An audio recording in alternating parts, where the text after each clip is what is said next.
대한 내용, 오늘 주일 오전 예배와도 좀 연결되는 주제입니다만은 여러분들이 오늘 이 말씀에 대한 내용들을 통해서 이 조금 더 복음의 하나님의 복음을 통해서 우리에게 주시는 그 삶의 위로, 능력, 또 그 은혜가 뭔지를 더 정확하게 더 가까이 좀 깨달을 수 있는 기회가 될 수 있기를 바라는데, 예수님이 우리에게 다시 오신다 하는 이 사실이 도대체 우리와 무슨 상관이 있는가, 이 점을 우리가 좀 오늘 잘 배우고 깨달을 수 있으면 참 좋겠습니다. 지금 우리는 사도신경을 통해서 제가 이걸 조금 우리 앞에 거 많이 잊어버리기 때문에 이렇게 이거 한번 보겠습니다. 쭉 보이시나요? 예. 자, 사도신경에 세 가지가 있다고 그랬죠, 그죠? 사도신경에 우리를 창조하신 성부 하나님, 그죠? 성부 하나님은 우리의 뭐와 연결됩니까? 예, 우리의 창조와 연결되죠. 우리가 이 세상에 삶을 시작했다. 우리 삶의 모든 시작이 하나님으로부터 시작된다. 이게 우리 신앙 고백입니다. 하나님으로부터 우리 삶이 시작된다. 맞습니까? 우리 인생의 삶이, 이 역사의 시작이, 이 세상이 하나님으로부터 시작된다. 이게 우리의 믿음입니다. 우리 시작이 하나님입니다. 자, 그러면 이 하나님이 나의 삶의 생명의 시작이 되시고 근원이 되신다는 이 믿음을 어떻게 가질 수 있게 되는가? 하나님이 나의 아버지가 되신다는 이 믿음이 과연 어디서 가능한가? 이게 바로 성자 하나님에 대한 고백이죠. 이게 우리의 뭐와 연결되어 있습니까? 예, 우리의 구속. 이게 제가 구원이란 말을 보다 구속이란 말을 더 썼는데 잘 지적해 주셨습니다. 구속이라는 거, 값을 주고 사냈다는 거죠. 우리는 하나님으로부터 시작을 했는데도 하나님을 믿지 않아요. 하나님으로부터 시작됐는데 하나님이 함께하고 하나님이 계신다고, 하나님이 나의 아버지가 되신다는 믿음에 대해서 우리는 인정하지 않아요. 이게 죄인이죠. 죄인에 대한 상태예요. 하나님이 이 세상을 지으시고 하나님이 이 세상을 온 만물 가운데 충만하셔서 우리를 하나님의 자녀로 택한 자녀 삼으셔서 그렇게 우리를 사랑하시는데도요, 우리는 이 사랑을 안 받아요. 안 받아들이려고 해요. 이게 불신이죠. 이게 죄죠. 그러니까 우리의 삶의 시작이 하나님임에도 불구하고 하나님을 인정하지 않으려고 하는, 그래서 자기 욕망과 자기 욕심과 자기 우상으로 가득 차 있는 이 삐뚤어지고 이 하나님에게서 벗어난 삶, 여러분 이 삶에 대해서요, 하나님은 처음 원래 자리로 되돌려 놓는, 아니 원래 자리 그 이상으로 회복시키시는 그 하나님, 우리를 구속하시는 하나님, 원래 우리가 하나님 자녀로서의 회복된 삶을 누릴 수 있도록 다시 우리를 되돌려 놓으시는 원래 자리로, 정신 못 차리고 죄 가운데 막 제 마음대로 살고 정말 저다가 망하고 죽을 수밖에 없는 우리 인생, 아니 죄 가운데 죽음 인생으로 빠질 수밖에 없는 우리 인생을 원래로 되돌려 놓으실 수 있는 하나님의 모습, 하나님의 사랑, 하나님의 구원, 이게 성자 하나님에 대한, 예수님에 대한 믿음이죠. 그리고 마지막으로 하나님은 어떤 하나님입니까? 성령 하나님. 이 성령 하나님은 우리의 뭐와 연결있다고 그랬습니까? 우리의 성화. 이 성화란 말이 어려워요, 그죠? 성화는 쉽게 말해 거룩하게 된다는 것인데, 한번 따라해보세요. 하나님을 닮아가는 겁니다. 영원하신 하나님을 닮아가니까 우리의 생명이 영원하게 되어지는 거죠. 자, 시작부터 하나님, 과정에서 어긋난 길로 갈 때에도 하나님이 되돌려 놓으시는 하나님, 우리를 어떻게 해요? 영원한 하나님 닮아가도록, 영원한 생명 속에서 영원한 하나님과 함께하는 삶을 살아가도록 우리를 끝까지 이끄시는 분이 누구시라고요? 하나님. 이 하나님이 어떤 하나님입니까? 성부, 성자, 성령 삼위일체 하나님. 이 하나님은 우리의 완전한 구원을 위하여 하나로 지금도 우리와 함께 하시면서 우리를 사랑하시는 분이다.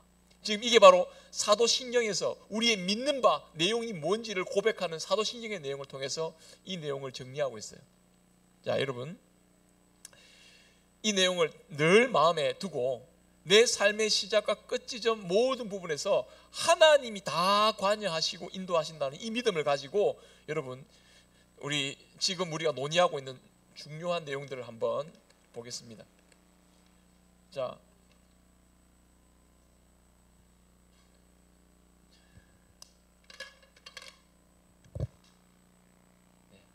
십자가죠.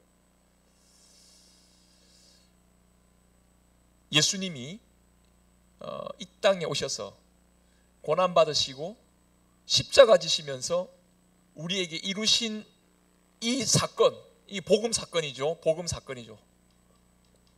복음은 우리를 위한 하나님의 사건입니다. 이 복음 사건, 십자가 사건이죠. 이 십자가 복음으로 말미암아서 하나님이 우리 처음 원래 돌아가야 할 삶의 모습을 회복시켜 주시고 이 삶이, 이 회복된 삶이 계속 점진적으로 하나님의 은혜 가운데에서 계속적으로 나아갈 수 있도록 하나님께서 역사하십니다.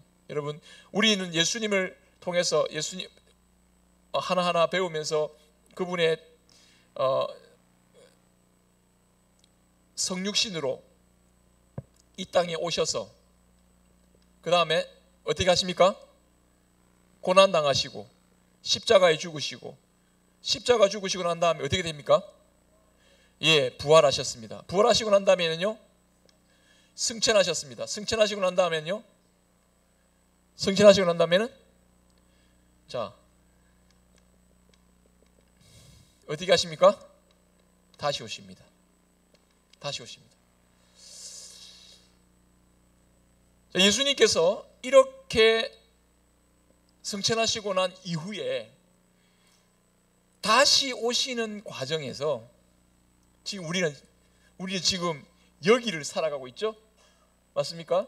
이 기간을 살아가고 있는 가운데에서 이 십자가로 이루신 하나님의 이 구원이 지금 우리에게 어떻게 연결되고 주님 다시 오실 때까지 이 구원의 일이 어떻게 우리 가운데 이루어지는지를 여러분들이 잘 말씀을 통해 깨닫고 봐야 됩니다. 이 2000년 전에 예수님이 십자가 죽으시고 부활하시고 승천했다고 말씀하시는 2000년 전의 이 사건이 지금도 우리에게 유효하게, 지금도 우리에게 능력으로 함께하고 계신다는 사실을 우리는 말씀을 통해 깨닫게 됩니다. 믿음은요, 십자가 사건을, 지금 이 십자가의 구원의 사건을 지금 나의 삶에 적용하고 깨닫고 누리는 것, 여러분, 이것이 신앙의 핵심입니다. 이 십자가 복음이 여러분들 우리의 삶의 자리에서, 다양한 삶의 자리에서 하나님께서 다양하게 역사하시고 무한히 그 능력과 사랑으로 인도해 가신다, 이걸 성경이 우리에게 보여주거든요. 그럼 그렇게 할 수 있는, 그렇게 될 수 있는 근거가 뭐냐? 예수님이 십자가 죽으시고 부활하시고 난 다음에 하늘로 승천하시는 이 사건은 예수님이 이 땅을 떠난 사건이라고 말했습니까? 예수님이 하나님 하늘 구름 위로 싹 사라져 버리니까 그 예수님 구름 뒤로 사라져 버리는 사건을 두고 제자들이 슬퍼한 제자들이 있습니까? 아무도 없어요. 오히려 뭐라고 했습니까? 하나님을 찬송했습니다. 예수님이 하늘로 올리우신 이 성천의 사건은 예수님이 영원히 우리의 왕이 되신다고 하는, 쉽게 말하면 왕으로서 대관식을 진행하시면서 이 온 세상의 왕이신 예수님이 지금도 우리와 함께 하신다. 여러분, 예수님께서 마태복음 28장에 제자들을 마지막으로 인사하시면서 하신 말씀이 뭡니까? 무슨 말씀하셨습니까? 내가 세상 끝날까지 너희와 항상 함께 있으리라. 여러분, 예수님이 성천하시면서 하신 말씀이 뭐라고요? 내가 세상 끝날까지 너희와 항상 함께 있겠다 말을 하셨어요. 그러니까 이 성천 사실은 절대로 예수님이 우리를 떠나는 이야기가 아니에요. 예수님은 이제 여기서 끝 아니고, 그래서 우리는 이때까지는 예수님 다시 오실 때까지는 이 세상에 예수님 없어요. 아니에요. 예수님은 함께 세상 끝날까지 나와 함께 하시겠다고 말씀하셨잖아요. 그러니까 재림의 날은요, 예수님이 다시 오시는 날은요, 안 계시던 예수님이 다시 오시는 날이 아니고요, 예수님이 이 세상을 완전한 하나님 나라의 구원으로 이루시겠다고 하는 그 날로 다시 오시는 거예요. 그런데 주님은 지금 죄인된 상태에서 죄인된 우리를 하나님의 백성으로 구원해 내시는 일을 지금도 하고 계시는 줄 믿습니다. 예수님이 지금 살아계시는 거예요. 그러면 예수님이 지금 하늘로 올리우셨는데, 하늘로 올리우신 그 예수님이 우리를 떠나지 아니하시고 우리를 다스리시고 우리를 인도해 주시고 우리와 함께 하신다는 이 사실이 어디서 나타나느냐, 어디서 도대체 어디에서 그 예수님이 살아계시는 증거가 있냐는 거예요. 이게 바로 오늘 우리가 지지난주부터 살펴보던 내용이죠. 자, 이 내용 한번 따라 보겠습니다. 교회의 머리가 되시는 예수님. 자, 첫 번째요. 예수님이 하늘로 올리우시는 이 예수님은 교회의 머리가 되신다 그랬어요. 교회의 머리가 되신다는 말은 이 세상에 예수님이 영원하신 왕이신데도 교회가 특별히 예수님의 몸이 되어서 이 세상에 예수님이 살아서 역사하시고 살아서 예수님께서 우리를 인도해 가고 계시고 영원하신 하나님의 능력을 나타내시는 통로로 교회를 삼으시겠다는 말입니다. 자, 여러분, 몸하고 머리하고 따로 놀면 어떻게 됩니까? 예, 죽었다고 봐야 됩니다. 그죠? 다시 말하면은 머리가 무슨 지시를 했는데 몸이 안 움직인다, 혹은 몸과 머리가 따로 논다, 그러면 이 사람이 생명이 붙어있다 말하지 않죠. 예수님은 하나님 보좌 우편에서 우리를 위하여 일하시는 그 예수님은, 한번 따라 보겠습니다. 우리를 통하여 자신을 나타내시기를 기뻐하십니다. 주님이 우리의 머리가 되신다. 교회된 우리가 이 땅에서 예수님의 살아계심을 증거하는 증거 공동체가 되는 거죠.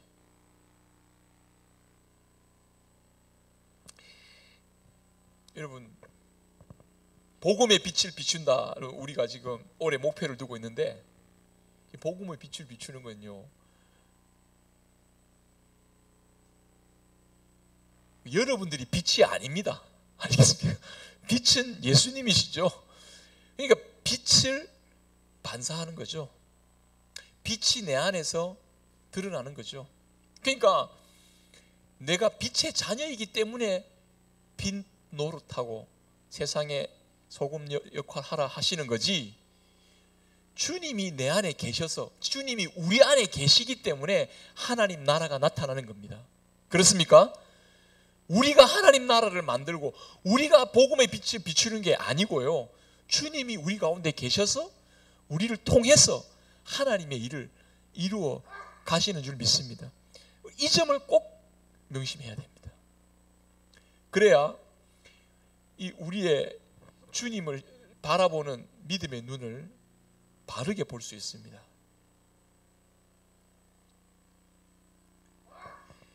주님이 함께 하신다는 것, 그 증거가 우리가 어떻게 나타나느냐, 교회의 머리 되신 예수님이 우리를 다스리신다, 이 교회를 다스리신다는 것으로 나타나는 거예요. 교회가 함께 모여서 예배드리죠. 왜 예배드립니까? 주님이 살아서 우리 이 예배드리는 자리에서 찾아오셔서 예배와 찬송과 기도를 받아주시고 우리에게 응답해 주시고 우리에게 말씀도 주시잖아요. 그 말씀을 듣고 내가 하나님 자녀구나, 내가 하나님 백성이구나 깨닫고 용기 얻고 힘을 얻었어요. 이 땅에서 하나님 백성답게 살아가잖아요. 주님이 우리를 다스리시는 겁니다. 주님이 우리를 말씀으로 다스리시는 거예요. 그러니 여러분요, 이 교회가 이 땅에서 어떻게 얼마나 하나님의 큰 사랑을 받고 있는지를 기억해야 되고, 그 사랑을 받는 자로서 이 땅에서 어떤 모습으로 살아가야 될 것인지는 너무나 분명한 우리의 목표가 있는 겁니다. 우리는 이 땅에서 하나님 나라를 소망하며 살아갑니다. 주님이 우리를 친히 다스리시고 하나님 나라를 맛보면서 살아가는 곳이 어디냐? 교회입니다. 엉망진창 같아 보이고 서로 보면요, 뭐 별 인생 아닌 것 같아 보이고 뭐 별 시럽지 않는 사람들인데도요, 여러분, 우리는 별 볼 일 없는 사람들이 아닙니다. 우리는 별 볼 일 있는 사람들입니다.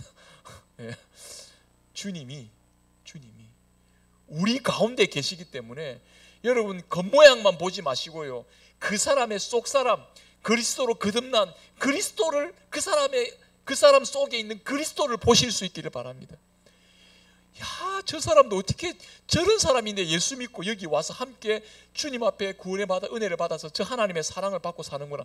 여러분, 사람이 가지고 있는 겉모양 가지고, 자기 가지고 어떤 것 가지고 사람을 이 교회 안에서 서로 판단하면 안 됩니다. 그건 스스로가 불행해지는 겁니다. 교회 와서도 세상의 시각과 똑같은 시각으로 서로를 바라보는 그런 여러분 되지 않기를 바랍니다. 주님의 다스리심을 부정하고 믿지 못하는 거죠. 그렇지 않습니다. 우리 엉망인 것 같아도요, 여러분, 이런 나를 주님이 떠나지 않으시고 나를 부르셨잖아요. 그리고 나를 자녀 삼으셨잖아요. 그리고 살게 하고 계시잖아요. 여러분, 그러면 주님이 나를 통해 다스리신다는 여기에 용기를 얻는 거죠.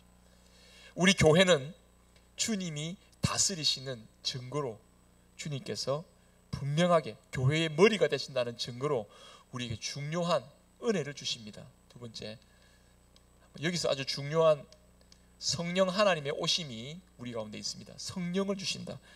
여러분, 나눠드린 유인물 한번 볼까요? 교회 머리이신 예수님은 이 세상을 어떻게 다스리십니까? 라고 되어 있죠. 우리 어떻게 다스리십니까? 1번, 조그만 글자라서 좀 보시기가 답답할 수 있는데 우리 다 같이 한번 읽겠습니다. 시작. 우리에게 은사를 주십니다. 자, 그러면 51문을 오늘 딱 또 띄워놨네요. 51문을 한번 보겠습니다. 교회의 머리 대신 그리스도의 영광은 우리에게 어떤 유익을 줍니까? 됐습니다. 우리 답을 같이 해보겠습니다. 시작. 첫째,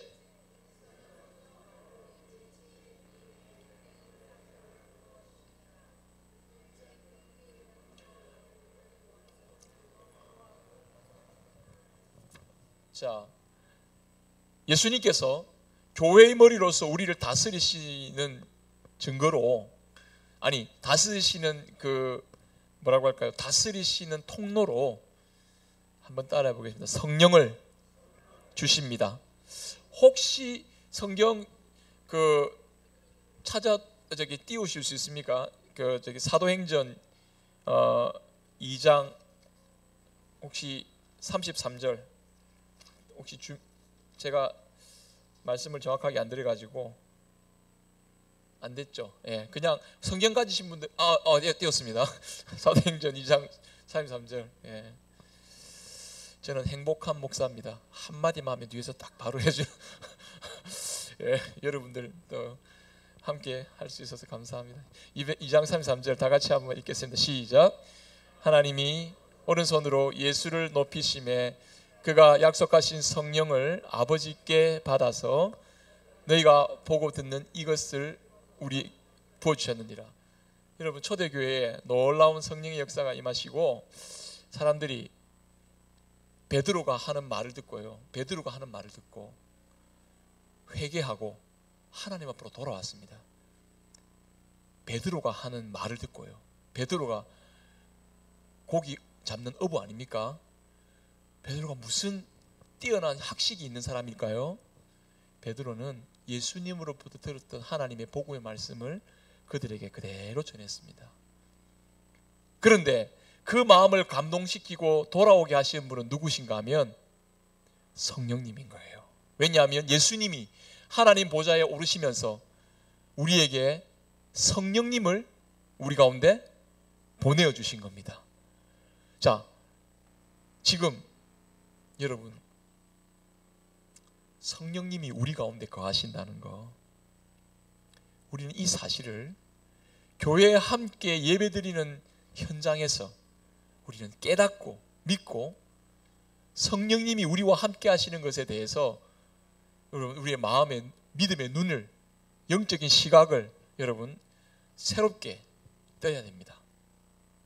성령님, 하나님은요 우리 가운데 성령을 보내셔서 무엇보다도 하나님이 이 교회를 다스리고 계신다는 것에 대해서 마음의 문을 열게 하시고 순종하게 역사하십니다.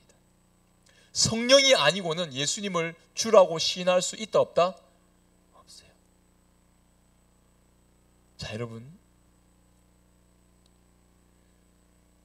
제가 여러분 말 잘해서 여러분 설득당해서 이전에 목사님들이 아주 능력이 있고 말 잘하고 그래서 여러분들이 예수 믿고 이렇게 왔습니까? 여러분 어떻게 예수 믿었습니까? 여러분들이 어떻게 예수님 말씀을 듣고 내가 믿음을 가져야 되겠다 하고 마음을 열고 나올 수 있었습니까? 여러분, 이건 성령님이 여러분 마음에 내가 예수님을 믿을 수 있도록 예수님의 말씀을 마음의 문을 열고 받아들일 수 있도록 여러분 마음에 역사하신 결과라는 것을 잊지 마시기 바랍니다. 예.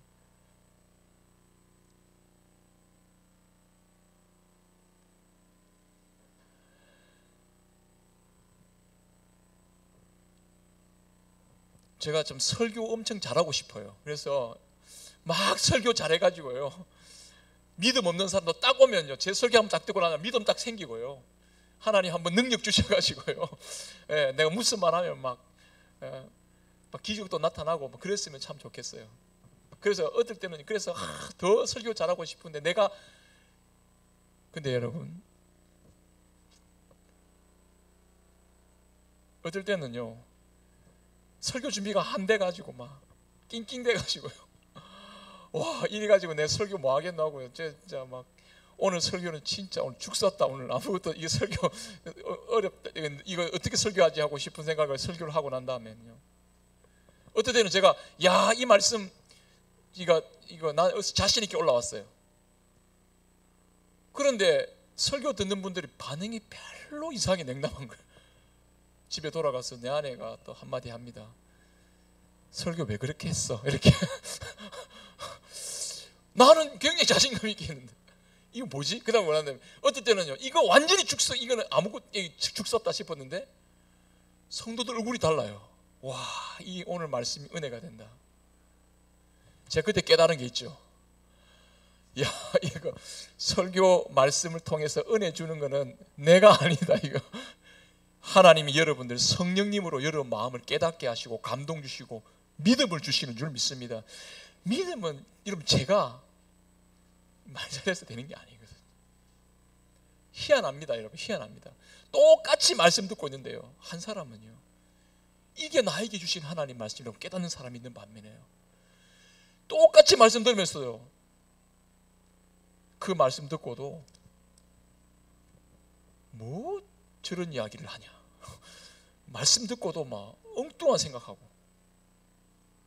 그 말씀을 자꾸 튕기고요, 자기에게 딱 맞는 말씀하면 누가 목사님한테 내 이야기 알려줘가지고 말이야, 목사님 내 이야기 한다고 이런 이야기하고 이러면 이제 목사님 마음 속이 타는 거죠, 그죠? 여러분, 이게 뭡니까? 이게 설교를 사람 말로만 들으면요 이게 안 되는 거예요. 여러분, 설교는 한번 따라 하나님 말씀을 듣는 겁니다. 그 하나님 말씀을 듣도록 우리를 인도하시는 분은 누구냐? 성령님이. 여러분, 이게 너무 걱정하지 마세요. 예전에는요, 저는 설교 실 때 막 주무시는 분들 계시면 속이 타가지고요, 제가 막 그래서 막 제가 막 말도 막 커지고요, 막 우리 청년들 그런 사람 있는데요.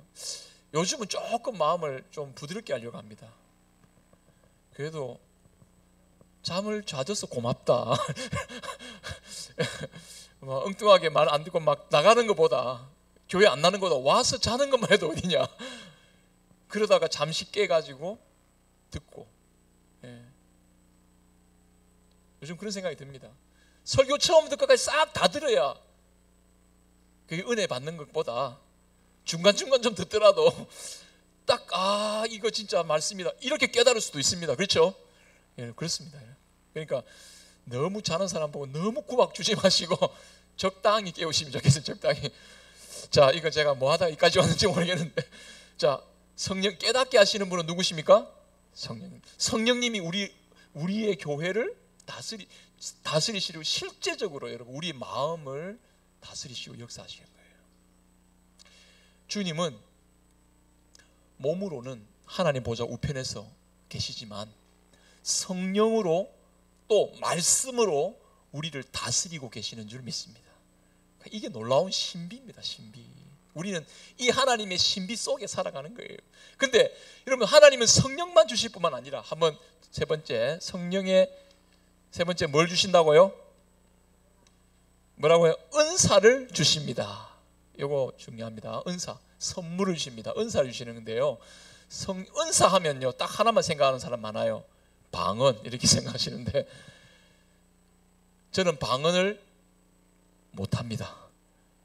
저는 은사를 못 받았습니까? 아닙니다. 방언 못 받았다고 은사 못 받은 거 아니죠. 여러분, 성령의 은사는요 다양합니다. 다양합니다. 그렇습니까? 어떤 사람은요 굉장히 잘 가르칠 수도 있고, 어떤 사람은 굉장히 따뜻한 말 한마디 할 수도 있고요. 뭐 어떤 사람은요 또 조금 경제적으로 넉넉해서 또 이렇게 다른 사람에게 충분히 나눠주는 사람도 있을 수 있고요. 어떤 사람은 또 시간이 많아요. 시간이 많은 사람도. 여러분, 각자 다 다양하게 하나님이 주시는 저는 은사가 있다고 믿습니다. 교회는 왜 우리를 모이게 하셨냐? 한번 따라해 보겠습니다. 우리 모두 하나님의 선물입니다. 우리 서로가 선물이에요. 저 내 선물이네, 이용해 먹어야지, 이게 아니고 하나님께서 주시는 사랑으로 받아야 됩니다. 그렇습니까? 주님이 우리를요 교회로 불러 모아주시면서 한 사람 한 사람 실제적으로 우리에게 은혜를 주시는 거예요. 내게 은사를 주세요. 은사를 주시는 이유는 나 잘 먹고 잘 살아라고 은사 주십니까? 아니고 그 은혜를 받아서 누구에게? 함께하는 지체, 주의 몸된 교회에게 그 은혜를 나타낼 수 있도록 주님께서 넘치도록 은혜를 주시는 줄로 믿습니다. 이거 모르고요 자기 것만 자꾸 움켜쥐려고 하는 사람은요, 이 사람은 하나님의 은사를 받고도 제대로 쓰지 못하기 때문에 오히려 받지 못한 것만큼 못하는 그런 삶을 살아갈 수도 있습니다. 제가 설교 말씀할 때 잠시 예를 들었던 진주의 남성당 한약방의 사장님, 김장하라는 그 선생님, 그 사람 했던 말, 똥은 모아두면 악취가 나는데 밭에 흩어 뿌리면 거름이 되더라는 거예요. 돈이 똥과 같다 이렇게 이야기했다는 거죠. 그게 뭐냐면, 여러분, 재력이 있는 것도 하나님 주시는 은사입니다. 은혜입니다. 내가 노력하니까 이만큼 벌었습니까? 아닙니다. 하나님은 우리의 노력 이상으로 넘치게 주시는 분인 줄 믿습니다. 나는 참 부족한데 말을 좀 하는 은사가 있어요. 또 어떤 사람은 말은 잘 못하는데 잘 들어주는 은사가 있습니다. 이 사람하고 이야기하는데 이 사람이 이야기 들어주면 나의 마음이 얼마나 편한지 몰라요. 그 사람이 주는 특별한 은사입니다. 저는 말 잘하는 은사보다요 잘 들어주는 은사가 있는, 난 그게 더 부러워요 요즘은요. 그렇죠? 이렇게 기억하십시오. 우리는 다양한 모습으로 서로에게 은사가 됩니다. 은사로서 역할합니다. 누가? 주님이 우리를 다스리고 계시는 것을 옆에 지체를 통해서 나타내어 주신다는 것을 잊지 마시기 바랍니다. 그렇죠? 그러니까 여기 우리 교회로 함께 모여있는 공동체가요, 한번 따라요. 우리 교회는 은사 공동체입니다. 은사 공동체. 한 사람 한 사람 다 은사를 받은 사람이에요. 예, 그렇죠? 그러니까 내가 바로 받은 바 내가 하나님께 은혜를 받고 있잖아요. 이 은혜는요, 나만을 위한 은혜가 아니라는 것을 아셔야 됩니다. 하나님이 왜 여러분들에게 넘치도록 은혜를 주시는 줄 아십니까? 아십시오. 하나님이 꽉 맞는 은혜뿐 아니고 넘치는 은혜를 주신다는 걸 아셔야 됩니다. 왜 넘치는 은혜를 주시냐? 이 은혜를 흘려 보낼 수 있도록 넘치는 은혜를 주시는 거예요. 넘치는 은혜 주시니까 더 높이 쌓아가지고 더 많이 누려야지 이렇게 하지 마시고, 여러분들이 그 넘치는 은혜를 받아서 그 받는 만큼 나타낼 때 하나님이 여러분들을 통해서 살아계심을 나타내실 것이고, 하나님이 여러분들을 통해서 이 세상의 왕이 되셔서 다스리고 계신다는 것을 나타내어 주실 줄 믿습니다. 사람들은 이거 모르거든요. 교회 안에서는 주님의 다스림이 분명하게 드러나도록 하나님이 함께 하시고 역사하십니다. 그러면은 주의 몸된 교회 안에서 어떤 어려움도 없고 이 세상에서 우리는 어려움 없이 다 지냅니까? 아닙니다. 여러분, 우리를 가로막는 문제들, 악한 대적들이 우리 주변에 있습니다. 그렇습니까? 여러분, 주님이 다스리시는, 우리 주님이 왕이 되시고 우리 다스리신다고 하면서도 우리가 깨달아야 될 것이 뭐냐면, 이곳은, 이 세상이 하나님 나라입니까? 그렇습니까? 내가 예수 믿고 난 다음에, 예수 딱 믿고 난 다음에, 딱 예수 믿고 난 다음에 그 다음날 눈 떠보니까 여기가 천국이야. 이건 이단입니다. 그거 가면 안 됩니다. 그런 곳이 아니죠. 그러면 뭡니까? 내가 예수 믿고 하나님의 나라가 나에게 임했다는 말이 뭡니까? 한번 따라해 보겠습니다. 고난 가운데서도 함께 하시는 주님을 바라보는 것입니다. 여러분, 하나님의 나라가 우리 가운데 임했다는 것이 고난이 없어지는 게 아닙니다. 대적이 없어지는 게 아닙니다. 나를 힘들게 하는 그런 사람 한순간에 싹 없어지게 만드는 게 그게 천국이 아닙니다. 여러분, 그런 고난과 어려움을 다 역경을 뛰어넘을 수 있도록 주님이 함께 하셔서 능력을 주시는 것, 그게 바로 하나님 나라의 능력입니다. 대적을 없애주는 게 능력이 아니에요. 그 기도할 때 여러분요, 주님, 저 꼴도 보기 싫은 인간 좀 데리고 가주세요. 하나님 기도 응답하십니까? 안 하십니까? 절대 그런 기도 그런 기도 하지 마세요. 그죠? 여러분, 주님은 내가 꼴도 보기 싫은 인간이 앞에 있어도 그것을 뛰어넘어서 그와 함께 사랑하며 살아갈 수 있는 능력을 주시는 것이 하나님 나라의 능력인 줄 믿습니다. 그게 여러분 주님의 능력이에요. 그리고 여러분, 고난이 없다는 것이 천국이 아닙니다. 사람이 어려움이 없다고 행복을 느끼는 줄 아십니까? 그렇지 않습니다. 여러분,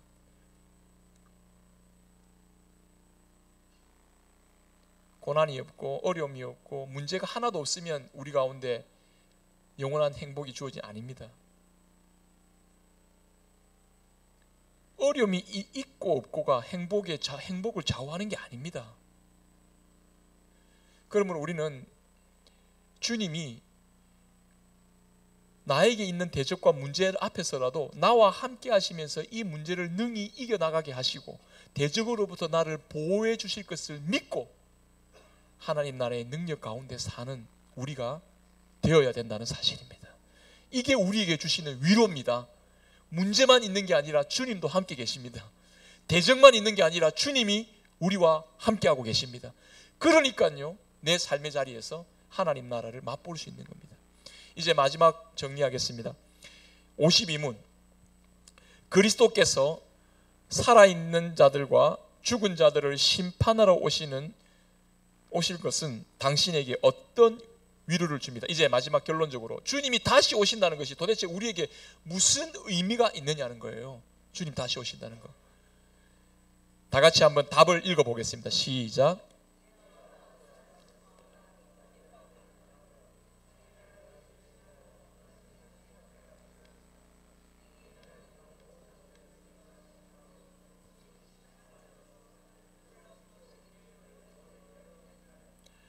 그가 그의 모든 원수들 곧 나의 원수들은 영원한 멸망으로 형별할 것이며 나는 그의 택함을 받은 모든 사람들과 함께 하늘의 기쁨과 영광 가운데 그에게로 이끌어 드릴 것입니다.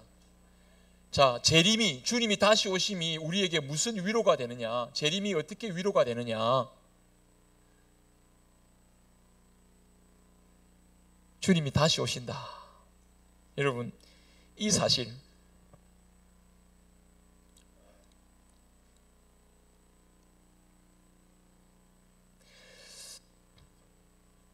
다시 오시는 주님이 여러분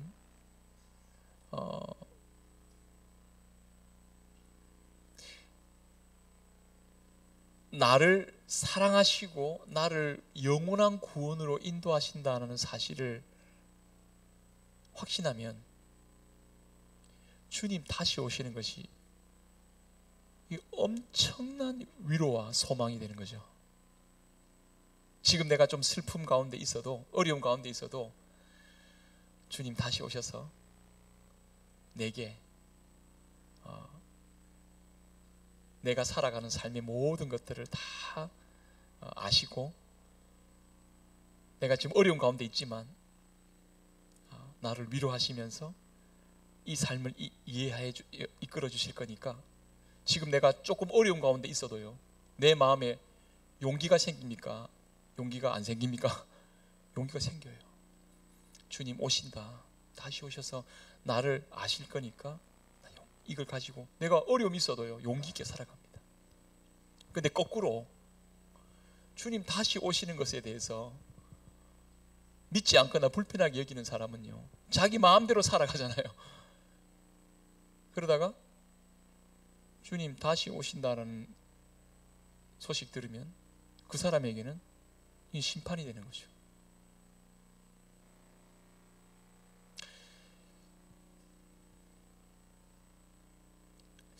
제가 이 조금 설명이 어떨지 모르겠는데 이것만 좀 설명하고 정리하고 마치겠습니다. 이건 옛날 오래된 좀 이야기인데요. 어떤 예전에 여러분 그 중동 지방에 일하러 나가시는 분들 아시죠? 일하러 나가시 1970년대 80년대 중동에 일을 많이 80년대인가요? 80년대 90년대 많이 나가셨는데 그때 한 부인이, 이거 실제 있었던 일입니다. 한 부인이 자기 남편이 중동 일 끝내고 돌아온다고 했는데 이 부인이 스스로 목숨을 끊는 일이 일어났었습니다. 왜 그러냐고 조사가 벌어졌겠죠. 어떻게 벌어졌느냐? 이 남편이 중동에서 벌어준 돈으로요, 이 부인이 어떻게 했을까요? 잘 그걸 가지고 저축을 해뒀을까요? 아니고요, 이 남편에게 준 돈을 가지고 조금 엉뚱한 데 돈을 쓴 거예요. 돈을 그래서 한순간에 다 날립니다. 그러니까 이 부인이 그걸 만회하려고 또 다른 사채를 끌어쓰고 어떻게 하다가 그 달달이 붙여주는 돈이 있잖아요. 그거 전부 다 이제 돈을 엉뚱한 데 돈을 쓴 거죠. 마침내 자기 남편이 온다는 소식 들으니까 자기 남편이 온다는 소식은 이 부인에게는 가장 절망적인 소식인 거죠. 이제 끝장났다. 여러분, 남편이 다시 온다는 소식은 이 사람에게는 가장 절망적인 심판의 소식이죠. 근데 거꾸로 생각해 보십시다.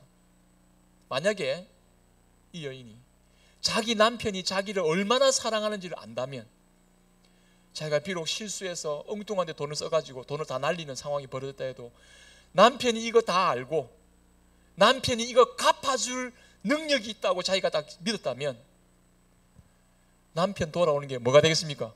남편 돌아오는 게 구원의 날입니다. 그렇습니까? 그렇죠.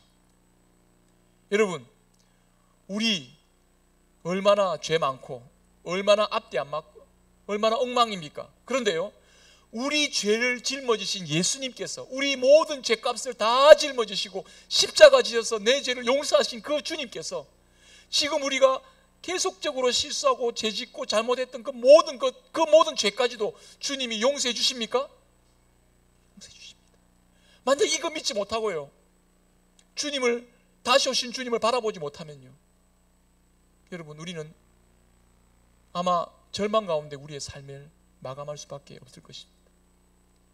그런데 이런 나를 주님 다시 오셔서 나의 모든 어그러지고 엉망인 인생을, 또는 고난 가운데 있는 인생을요, 주님께서 다 헤아리시고 우리 죄값을 다 용서하신 그 주님께서 다시 오시는 거예요. 맞습니까? 주님은요, 내 죄가를 다 용서하시는 주님께서 내 심판자로 오시는 겁니다. 그러니까 나는 죄인이지만 예수님을 나의 죄의 구원자로, 죄에서 구원하신 구원자로 믿고 받아들이기 때문에 십자가 지신 그 예수님이 다시 오시는 구원자, 심판자가 되신다는 사실에 우리는 놀라운 확신과 소망을 갖게 되는 것입니다. 여기에 우리가 위로가 있는 겁니다. 여러분, 내 지금 이렇게 엉망으로 앞뒤 안 맞게 사는 것 같아 보여도요, 기억하십시오.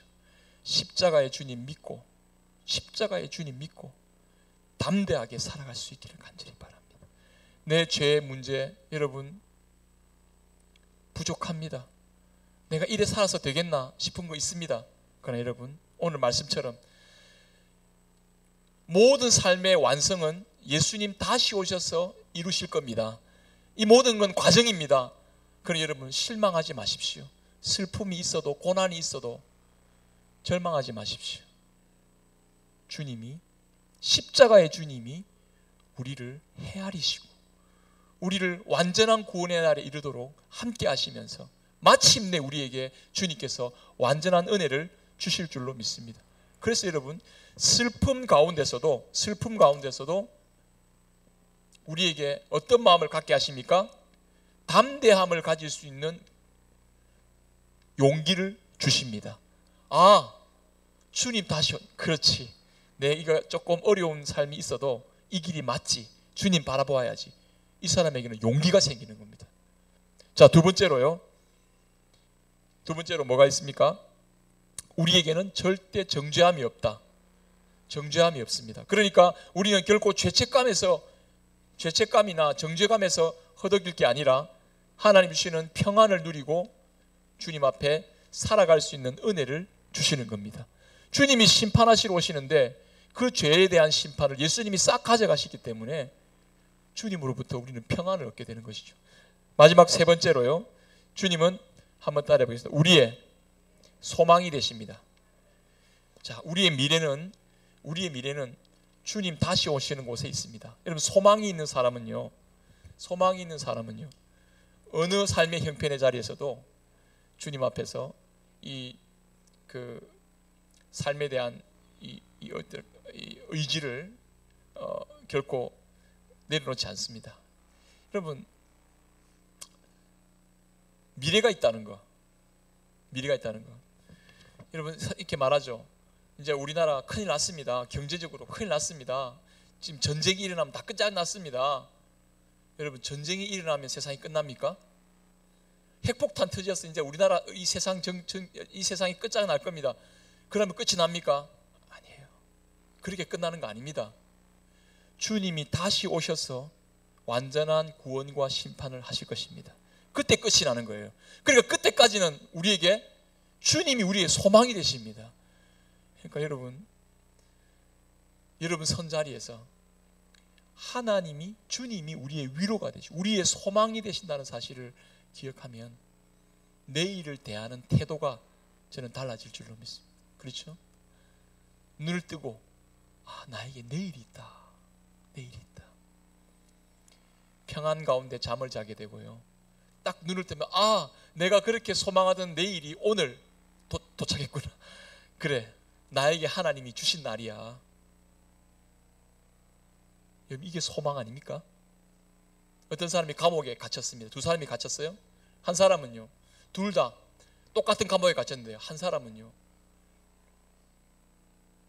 땅이 꺼져라 한숨 쉬면서 땅만 쳐다보고 이렇게 절망 가운데 있고요, 한 사람은요, 밖에 그 감옥의 철창 바깥으로요 주시하면서요 미소를 딱 머군 거예요.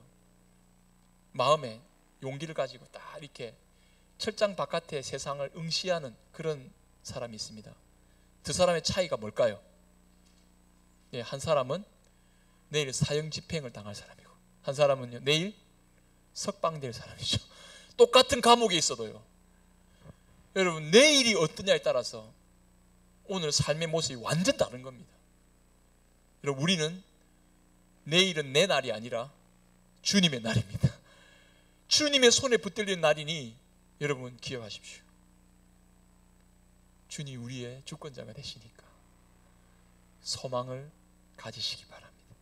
내일은 주님의 날이니 여러분들이 고민한다고 해결될 거 아니니 여러분들 소망을 가지고 내일을 맞이하십시다.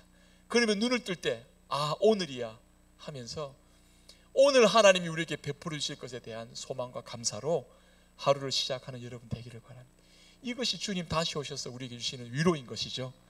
자, 오늘 내용의 말씀을 잘 마음에 새기면서 여러분 하나님 자녀다운 아름다운 삶의 길을 걸어갈 수 있기를 바랍니다. 찬송가 176장 찬송하고 마칠까요?